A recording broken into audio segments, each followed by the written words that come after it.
سه صبحانه هم در جمهوری تاجیکستان ما 3 سیمپوزیوم بین‌المللی برگزار کردیم برای تغییریابی اقلیم و پیامدهای آن.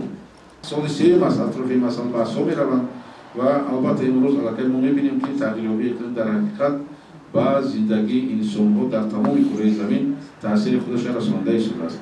بسیاری در آن فکر هستند که تغییریابی اقلیم یعنی گرمشوی حرارت میانه کره زمین و بالا رفتن حرارت میانه کره زمین آورده میرساند و همیشه هوا گرم باشد. برعکس یکی از پیامدهاش آن است که بارشات زیاد می‌شود، طوفان زیاد می‌شود، آبخیزی زیاد می‌شود.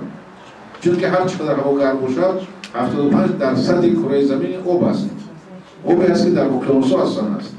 پروسس بخشوی زیاد می‌شود. بخش زیاد شد باز پروسس کاندنساسیا با واسطه برف و باران برگشتن است. یعنی آن چیزی که امروز ما مشاهده کرده ایم و نسبت این مسئله باید که یگون کس یگون کشور بی‌طرف نباشد. تنها با آنی که در تاجیکستان ما اگر تمام تاجیکستان 143 میلیون هزار کیلومتر کوادراتی درختزار هم کنیم انسانیت و بعضی تغییرهای اقلیم دیگر کردن نمی‌توانیم. این تنها به انسان‌ها در حالت دست می‌دهد که اگر کشورها یک جای کار کنند، انسان‌ها یک جای فکر کنند، 6.7 میلیارد یک جا کار کنند. امروز من بود افغانی که اومد، این بود اصلا به بود افغانی نیست، بود که از کشورهای عربی از سوریه از ایران می‌آید. پیش روی بود گرفتن ما می‌توانیم.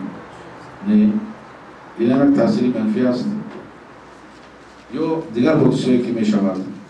مثلا اون بارشات یا مثلا گرمشوی بی‌نهایت هوا ما 3 روز پیش داشتیم از این 45 درجه گرمی شدن. ولی شاید کشور به در منطقه جنوب از این زیادتر است. این همش من فکر می‌کنم پیامدها از آن هستند که اقلیم در سیاره زمین تغییر خورده شده است. باز تاکید می‌کنم تنها انسانیت در یک جایگاه می‌تواند با این پدیده مبارزه برد. من متأسفانه اون به واسطه حجتی که در کیوتو امضا شد در این مسئله شما می‌بینید که بعضی عبادت‌ها امضا نکردن یا کوشش از آن برآمدن دارند از اون سازشنامه‌ها.